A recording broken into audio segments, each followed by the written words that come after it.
এই মুহূর্তে যে ব্রেকিং নিউজের দিকে নজর রাখবো, মালদার ইংরেজ বাজারে ভর সন্ধে যুবক গুলিবিদ্ধ। যুবক জানা যাচ্ছে গতকাল যেভাবে ভর সন্ধে বাজার করতে গিয়েছিলেন তিনি, এবং তখন বিধায়ক সাবিত্রী মিত্রের বাড়ির কাছেই চলল গুলি। ঘটনায় একজনকে গ্রেফতার করলো পুলিশ। শুভ দাস নামে এক যুবককে গ্রেফতার পুলিশের। এখনো পলাতক মূল অভিযুক্ত উত্তম মণ্ডল। উদ্ধার হয়েছে একটি আগ্নেয়াস্ত্র, 2 রাউন্ড কার্তুজ। গতকাল বাজার করতে গিয়েছিলেন গুলিবিদ্ধ বিপ্লব ঘোষ, বাম হাতে গুলি লাগে তার। মালদায় একের পর এক শুট আউটের ঘটনা। কখনো গুলিবিদ্ধ হচ্ছেন তৃণমূল নেতারা, কখনো গুলিবিদ্ধ মালদার স্থানীয় বাসিন্দারা। আক্রান্ত ব্যক্তি তিনি কি বলছেন শুনুন।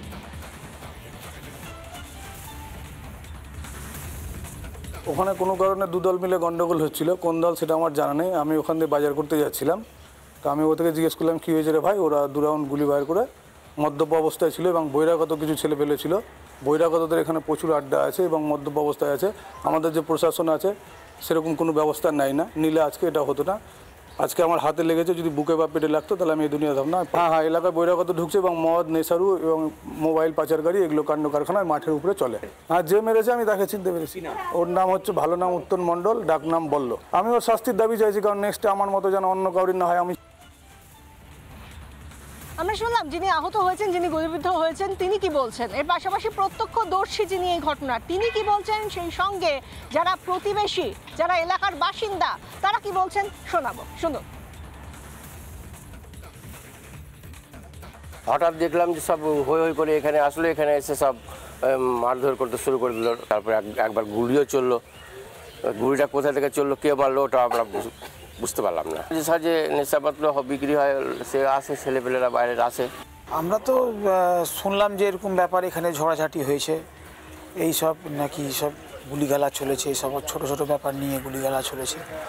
পরিবেশের অবস্থা খুব একটা ভালো নাই। মানুষ ভিতর থেকে খুব আতঙ্কিত আছে, যারা বাচ্চা কাচ্চা নিয়ে সংসার টংসার করছে, পরিবার নিয়ে, ওরা বলতে পারে না, মুখ খুলতে পারে না, কিন্তু খুব প্রবলেমে আছে, খুব অসুবিধার মধ্যেই আছে। আর এর পাশাপাশি কি বলছেন ভারত সেবাশ্রম সংঘ বেলডাঙ্গা যিনি প্রধান কার্তিক মহারাজ, তিনি এই নিয়ে কি বলছেন। একের পর এক ঘটনা মালদায়, এবং তারপরে গুলিবিদ্ধ হচ্ছেন একজন স্থানীয় যুবক। কি বলছেন কার্তিক মহারাজ, শুনুন। খাদ্যের অভাব দূরীভূত হয়েছে, সবুজের সমারোহ হয়েছেন, হেভি ইলেকট্রনিক্সের আমদানি হয়েছেন, বিজ্ঞান অনেক উঁচু চলে গেছে, অনেক পৌঁছে গেছে। আমরা চন্দ্রযান করছি, কিন্তু ভারতবর্ষের মানুষ তৈরি করার চিন্তা করেন, ম্যান মেকিং মেশিন, যেটা স্বামী বিবেকানন্দ করেছিলেন, যেটা আচার্য স্বামী প্রণবানন্দজি মহারাজ এটা চেয়েছিলেন। আমরা যদি আবার সেই জায়গায় ফিরে না আসি, তাহলে ভবানী ভবন কেন, কোনো কিছু দিয়েই এটা রোধ করা যাবে না।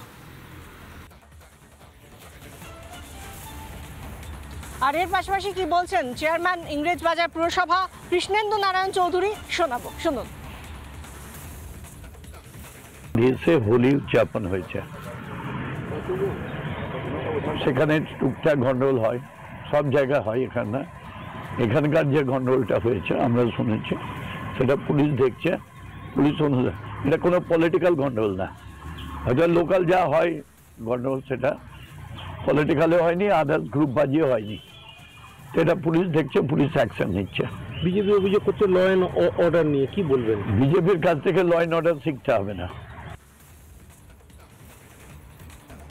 রাজ্য জুড়ে একের পর এক শুট আউটের ঘটনা, একের পর এক হিংসার ঘটনা, কোথাও গোলাগুলি চলছে, কোথাও কেউ নিহত হচ্ছেন, এবং এরই মধ্যে আইন শৃঙ্খলা পরিস্থিতি ঠিক কোথায় তা নিয়ে প্রশ্ন তুলছেন বিজেপি নেত্রী লকেট চট্টোপাধ্যায়।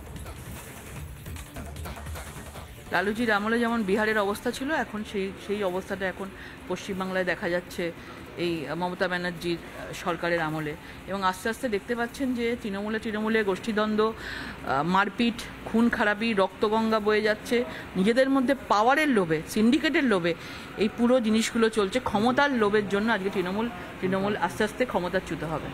নানা ধরনের কন্টেন্ট দেখার জন্য লাইক করুন, শেয়ার করুন আমাদের ফেসবুক পেজ, সাবস্ক্রাইব করুন আমাদের ইউটিউব চ্যানেল। পাশাপাশি অন্যান্য ব্রেকিং নিউজের জন্য অবশ্যই চোখ রাখুন রিপাবলিক বাংলায়।